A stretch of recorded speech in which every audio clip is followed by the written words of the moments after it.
Alléluia. Shalom, bien-aimés. Je vous salue dans le beau et précieux nom de notre Seigneur Jésus.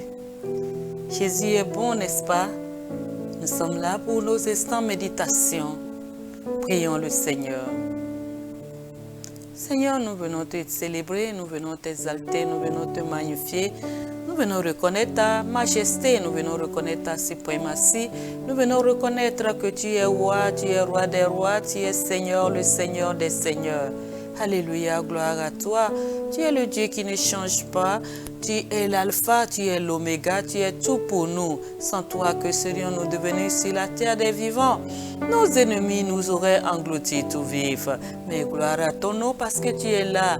Tu es notre secours toujours présent. Tu es toujours celui qui est à côté et qui nous défend de l'ennemi. Tu es celui qui pourvoit nos besoins. C'est pourquoi tu es Jéhovah Jireh. Tu es le Dieu Tout-Puissant. C'est pourquoi tu es El Shaddai. Tu es Elohim. Tu es Adonai. Tu as plusieurs noms parce que tu apparais sous la dimension dans laquelle on te cherche. Tu es Elohim, tu es El Olam, tu es Elohim, tu es El Shaddai, tu es Jéhovah. Jéhovah est ton nom. Béni soit ton nom. Nous voulons te dire que nous reconnaissons que toi seul es le seul Dieu vivant et vrai. Merci Seigneur pour ta grandeur. Merci Seigneur pour ta splendeur. Merci pour tes merveilles dans nos vies. Merci pour la grâce que tu nous accordes d'être ici en ces moments pour pouvoir t'entendre. Nous voulons non seulement t'entendre, mais nous voulons aussi te comprendre. Nous voulons non seulement comprendre, mais nous voulons que tu nous accordes la grâce. Oui, la grâce de pouvoir mettre en œuvre ta parole. Ce n'est que pure grâce, car c'est par la grâce que nous sommes sauvés par le moyen de la foi. Et cela ne vient pas de nous-mêmes, c'est ton don, Seigneur.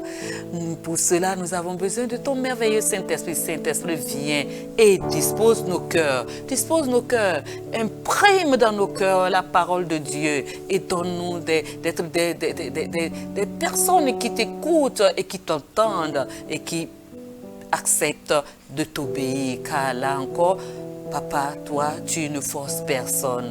Tu aimes coopérer avec l'être humain que tu as créé. Merci Seigneur.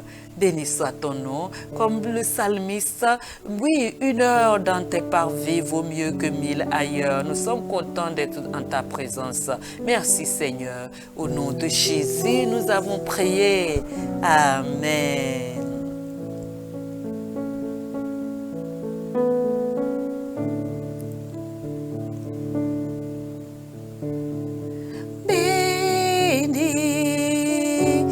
Alléluia, béni, Alléluia, béni soit le nom du Seigneur.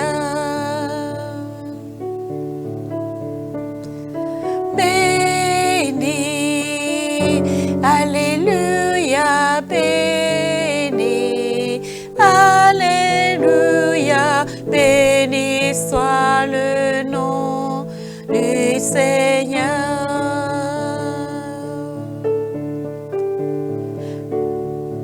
Béni soit le nom du Seigneur.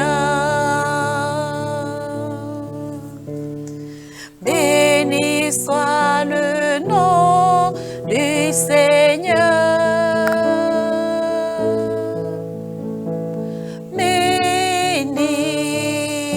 Alléluia, béni, Alléluia, béni soit le nom du Seigneur. Béni, Alléluia, béni, Alléluia, béni soit le nom du Seigneur. Oui, Seigneur, béni soit ton nom, béni soit ton Saint-Nom, béni soit ton nom, béni sois-tu à jamais. Merci, Seigneur. Au nom de Jésus, nous avons adoré. Amen. Bien-aimés, pour ce jour, pour la méditation, Le thème que je veux te proposer, c'est Dieu vous aime. Là, nous avions à la méditation précédente parlé de Dieu vous aime. Nous allons voir l'amour de Dieu dans une autre dimension en ce jour. Dieu vous aime. Et pour ce faire, nous allons lire dans le livre de Matthieu, chapitre 8, et le verset 1 à 16. Matthieu, chapitre 8, verset 1 à 16, que je lis. Écoutons attentivement la parole de Dieu. Lorsque Jésus fut descendu de la montagne, une grande foule le suivit. Et voici, un lépreux s'étant approché se prosterna devant lui et dit, « Seigneur, si tu le veux, tu peux me rendre pur. » Jésus étendit la main, le toucha et dit, « Je le veux, sois pur. » Aussitôt, il fut purifié de sa lèpre. Puis Jésus lui dit, « Garde-toi d'en parler à personne, mais va te montrer au sacrificateur et présente l'offrande que Moïse a prescrite, afin que cela leur serve de témoignage. » Comme Jésus entrait dans Capernaum, un centenier l'aborda, le priant et disant, « Seigneur, mon serviteur est couché à la maison, atteint de paralysie et souffrant beaucoup. » Jésus lui dit, « J'irai et je le guérirai. » Le centenier répondit, « Seigneur, je ne suis pas digne que tu entres sous mon toit, mais dis seulement un mot et mon serviteur sera guéri. » Quelle foi, bien-aimé! Car moi, qui suis soumis à des supérieurs, j'ai des soldats sous mes ordres, et je dis à l'un, va, et il va, à l'autre, viens, et il vient, et à mon serviteur, fais cela, et il le fait.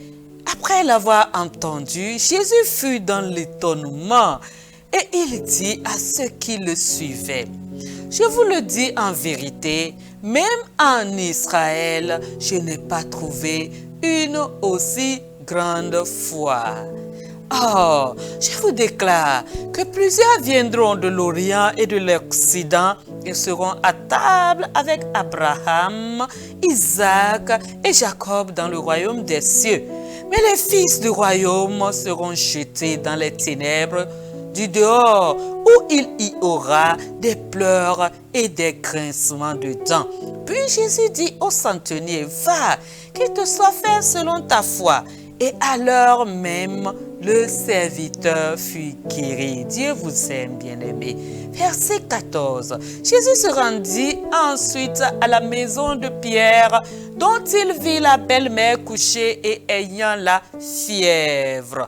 Il toucha sa main et la fièvre la quitta.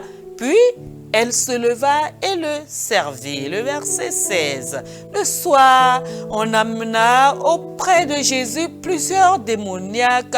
Il chassa les esprits par sa parole et il guérit tous les malades. Bien-aimés, pour voir la dernière séquence de cette phrase du verset 16. Il guérit tous les malades. Jésus a guéri tous les malades par amour. Il a guéri tous les malades.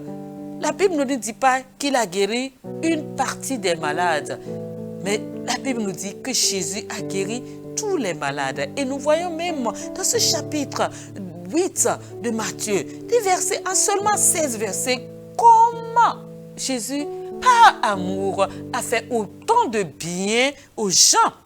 Cela a commencé par ce lépreux qu'il a guéri. Bien-aimé, il a guéri ce lépreux.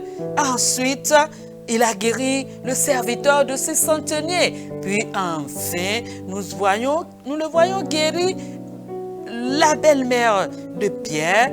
Et ensuite, encore et encore, il a maintenant guéri tous les malades qu'on lui a apportés. Bien-aimé, Dieu t'aime, Dieu vous aime.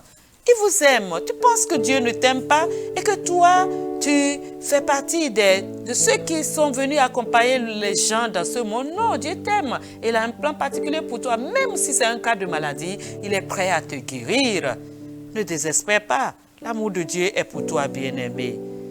Je lis le commentaire. 1 Jean chapitre 4, verset 19 nous dit, « Pour nous, nous l'aimons parce qu'il nous a aimés le premier. » Bien-aimé, c'est mon verset préféré. Parce que je ne sais pas pourquoi et que rendre à Dieu d'autre si ce n'est pas cet amour qu'il m'a donné.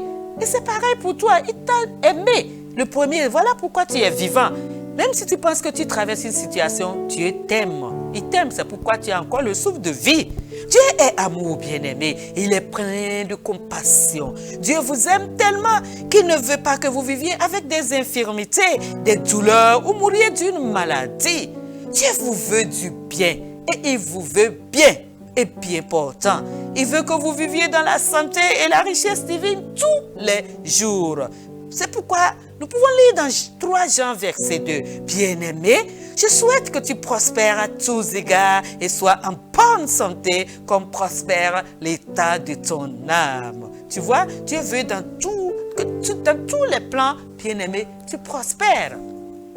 Il veut aussi que tu sois en bonne santé. La maladie, la pauvreté chronique et les difficultés viennent du diable et non du Dieu d'amour. 2 Corinthiens chapitre 8 verset 9 nous dit, « Car vous connaissez la grâce de notre Seigneur Jésus-Christ, qui pour vous s'est fait pauvre de riche qu'il était, afin que par sa pauvreté vous soyez enrichis. » Dans le passage biblique, Jésus a démontré son amour et sa volonté de guérir lorsqu'il a touché le lépreux et l'a purifié de sa lèpre. En son temps-là, la lèpre était contagieuse et il n'y avait même pas de remède à cela. Il aurait pu guérir l'homme sans le toucher, mais il l'a touché pour montrer qu'il nous aime tellement que même le danger de la lèpre contagieuse ne pouvait l'empêcher de guérir. Il était aussi disposé à suivre le centenier chez lui pour guérir son serviteur de la paralysie. Bien-aimé, tout ce que vous avez à faire, c'est de croire simplement. Peu importe votre état ou rapport médical, Jésus-Christ veut vous guérir et vous libérer. Si seulement vous pouvez croire, vous recevrez votre guérison. Dieu vous aime à tel point qu'il ne veut pas que vous soyez dans cet état de souffrance. Il vous veut bien, il vous veut en bonne santé. Il vous suffit juste de recevoir Jésus. Si vous n'avez pas encore reçu Jésus, je vous exhorte à le faire. Vous allez simplement dire, « Père, je viens à toi tel que je suis. Je sais que tu es le Dieu d'amour. Je renonce aujourd'hui à Satan, car je reconnais que je suis pécheur et que j'ai erré loin de toi. J'accepte Jésus-Christ comme mon sauveur et mon Seigneur. Pardonne-moi mes péchés, lave-moi avec le sang de Jésus. Et écris mon nom dans le livre de la vie. Donc efface mon nom du livre de la mort et donne-moi ton Saint-Esprit. Et garde-moi jusqu'à la fin dans ton amour. Merci Seigneur. Au nom de Jésus. Si tu l'as fait, tu es enfant de Dieu et je te dis félicitations. Maintenant, si tu souffres dans ton corps, je t'exhorte à faire cette prière après moi. Tu vas dire, esprit d'infirmité et de difficulté. Mais si tu endures, tu es en train d'éprouver n'importe quelle difficulté, fais cette prière. Esprit d'infirmité et de difficulté, éloigne-toi de moi au nom de Jésus. Esprit d'infirmité et de difficulté, éloigne-toi de moi, éloigne-toi de moi, éloigne-toi de moi au nom de Jésus. Bien-aimé, si tu l'as fait, cet esprit d'infirmité est parti de toi. Cette difficulté t'a quitté et tout va bien pour toi. Tu es béni. Au nom de Jésus, tu vas témoigner. Au nom de Jésus, nous avons prié. Amen.